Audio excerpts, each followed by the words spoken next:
If your iPhone is device banned from Snapchat, it means Snapchat has blocked your devices, not just your account.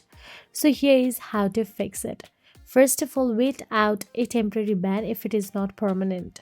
Some bans last for 24 to 48 hours. Try logging in after 2 days. And if that does not work, then open the Settings app from your iPhone's home screen. Scroll down and tap on the General option available in there.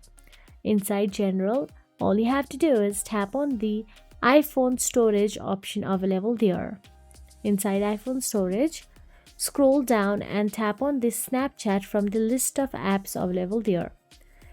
Once inside the Snapchat app, tap on the Offload app and reinstall the Snapchat app to your device.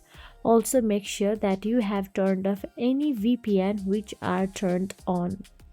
Once you have reinstalled this Snapchat, all you have to do is go back to the General again and scroll down and tap on the Transfer or Reset iPhone.